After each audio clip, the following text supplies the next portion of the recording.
Assalamualaikum warahmatullahi wabarakatuh.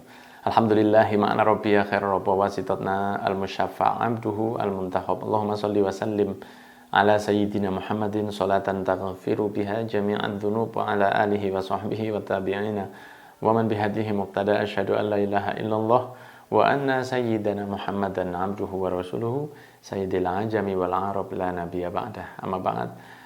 Santri pondok sanad yang dirahmati oleh Allah, pada pertemuan kali ini kita akan membahas sesuatu yang khusus dilakukan oleh manusia muslim ketika datang bulan Ramadan, yaitu sholat tarawih, yang merupakan satu amalan kita harapkan kita mendapatkan pahala darinya, karena dengan tarawih ini masjid-masjid semakin ramai, musola-musola semakin penuh, dan kita berharap dari hal ini kita termasuk orang-orang yang disampaikan Rasul, man qoma ramadhana imanan wahtisaban ghufira lahu ma taqaddama min dhanbi. Barang siapa berdiri atau beribadah salat malam di malam hari di bulan Ramadan, ghufira lahu ma taqaddama min dhanbi, akan diampuni segala dosa oleh Allah Subhanahu wa taala.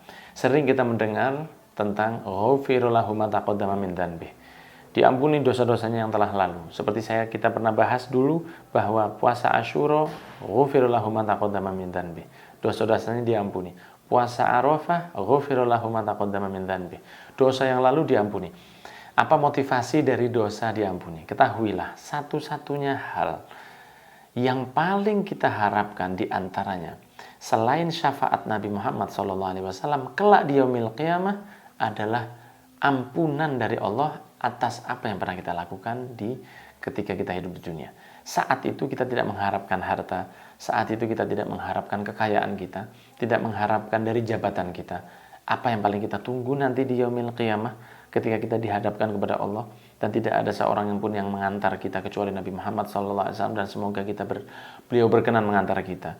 Apa yang kita harapkan saat itu?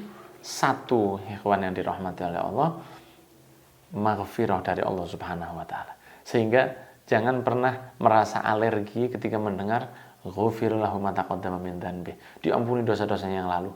Karena terkadang manusia lebih tertarik akan dipermudah rizkinya, akan dipermudah kekayaannya. Kadang kita lupa bahwa diampuni dosa itu adalah sesuatu yang paling kita tunggu nanti di yaumil qiyamah. Kita tidak menantikan hal-hal yang lain, hanya menantikan ampunan dari Allah dan syafaat dari baginda Rasul sallallahu alaihi wasallam. Maka sholat tarawih ini adalah salah satu sholat yang hanya di bulan Ramadan saja. Ada sempat dikerjakan oleh Rasul sallallahu alaihi wasallam di tanggal 23 Ramadan di tahun kedua Hijriah. Namun pada saat itu beliau mengerjakannya tidak selalu di masjid. Kemudian dalam sebuah hadis disebutkan dari Siti Aisyah Ummul Mukminin, Rasulullah SAW pada satu malam sholat di masjid. Kemudian banyak orang yang mengikuti beliau, dan beliau sholat dan pengikut bertambah ramai. Pada hari ketiga dan keempat, orang-orang banyak berkumpul menunggu beliau. Akan tetapi Nabi Muhammad SAW tidak keluar rumah. Esok harinya Nabi Muhammad bersabda, sesungguhnya aku melihat apa yang kalian lakukan semalam, yakni berkumpul di masjid menunggu saya. Tapi aku tidak datang ke masjid, saya tidak keluar untuk sholat sunnah di masjid, karena aku khawatir sholat ini, yakni tarawih, yaitu sholat sunnah di malam hari, akan diwajibkan atas kalian. Dan Siti Aisyah mengatakan hal itu terjadi di bulan Ramadan. Hadits rawahu Bukhari dan Muslim. Maka ikhwan yang dirahmati oleh Allah, Nabi Muhammad ini saking sayangnya ke umatnya, sering beliau meninggalkan beberapa amalan untuk membuat aman kepada umatnya. Sehingga Nabi Muhammad SAW akhirnya nggak keluar ke masjid. Di malam-malam yang ada di bulan Ramadan, beliau akhirnya memilih untuk sholat di rumah, karena beliau takut jika saya keluar ke masjid, kemudian semakin penuh orang di dalam masjid mengikuti saya, maka saya takutnya nanti kelak akan diturunkan kewajiban kepada mereka, dan saya takutnya itu akan menjadi berat bagi umat saya. Bayangkan jika tarawih itu wajib, maka nggak akan ada rasa secara ikhlas kita melakukannya, karena sholat yang kita lakukan dengan ikhlas itu terasa lebih nikmat. Kadang kita merasakan sholat duhur, asar, atau sholat-sholat yang diwajibkan oleh Allah, kita melakukannya karena kewajiban, bukan karena keikhlasan, dan kadang ada rasa berat di sana. Akan tetapi kadang kita jika melakukan sholat tarawih dengan rasa ikhlas dan keluar murni memang saya ingin sholat, dan itu menjadikan rasa nikmatnya lebih indah lagi. Sebenarnya kita semua melaksanakan sholat harus seperti keikhlasan yang luar biasa, dan itulah yang dilakukan oleh para wali Allah dan para solehin. Mereka tidak sholat karena diwajibkan, tapi mereka sholat karena memang itu adalah satu kebahagiaan, sebagaimana Rasulullah SAW mengatakan, waju'ilat qurratu aini fis sholat, dan dijadikan kebahagiaan saya ada pada sholat. Maka Ramadan tarawih di malam hari setelah Isya ini pernah dilakukan oleh Rasul dan kemudian ditinggalkan oleh beliau. Hingga datang masa di mana wafatnya Nabi Muhammad SAW dan tidak dilanjutkan oleh Sayyidina Abu Bakar As-Siddiq, kemudian baru dilakukan lagi oleh sahabat Umar bin Khattab. Bahwa Rasulullah SAW tidak melaksanakan hal ini bukan karena Rasul malas, akan tapi menjaga kepada kita. Tapi perlu kita bahas juga bahwa jika sholat tarawih ini pernah ditinggalkan oleh Rasul, mengapa Sayyidina Umar bin Khattab berani melakukannya? Nah, setelah wafatnya, maka Sayyidina Umar bin Khattab lah yang menggantikan Nabi Muhammad SAW. Disebutkan sebuah hadis Bukhari dari Abdurrahman bin Abdul Qari, beliau mengatakan, saya keluar bersama Sayyidina Umar bin Khattab ke masjid di bulan Ramadan.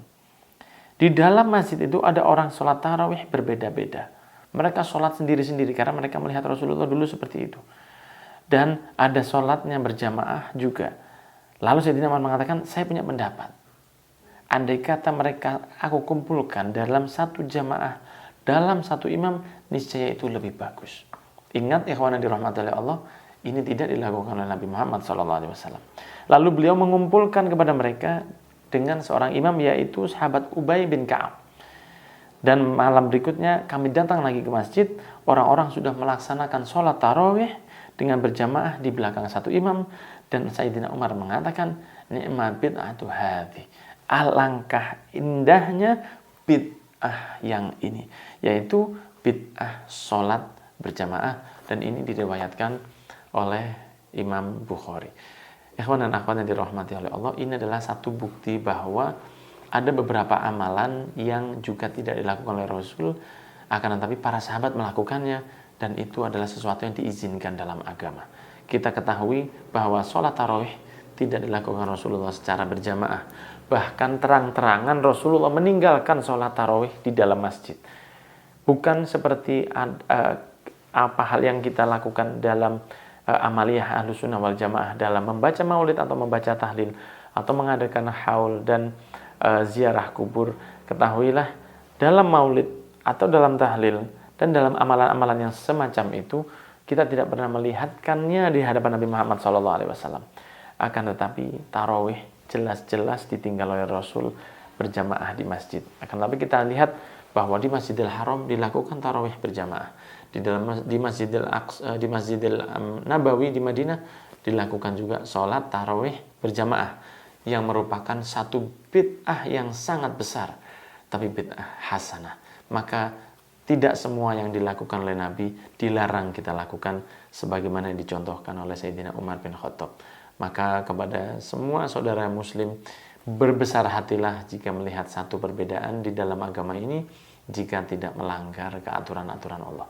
Semoga kita diistiqomahkan untuk sholat tarawih 23 atau 11 rakaat.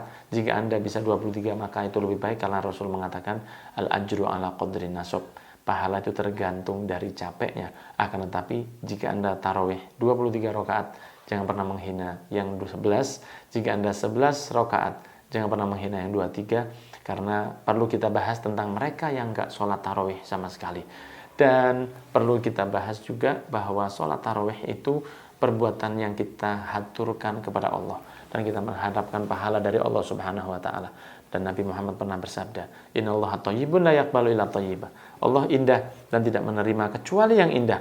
Maka perindah sholat tarawih Anda, pakai pakaian yang baik, pakai parfum yang baik. Jika Anda laki-laki, haram bagi wanita untuk keluar menggunakan parfum. Pakai siwak Anda, pakai kofiah yang terbaik, pakai sarung yang baik. Bahkan dianjurkan juga menggunakan pakaian yang baru di malam pertama bulan Ramadan, dan sholat tarawih yang baik. Para imam jangan terlalu cepat membawa makmum Anda, karena itu adalah sesuatu yang buruk, dan Anda memberikan sesuatu yang buruk kepada Allah. Dan Allah dikatakan oleh Rasul adalah sangat baik, tidak menerima kecuali yang baik. Bagi Anda yang sholatnya cepat sekali, ketahuilah nggak sholat tarawih lebih baik bagi Anda. Karena memberikan satu bangkai ke raja itu sama dengan menghinanya.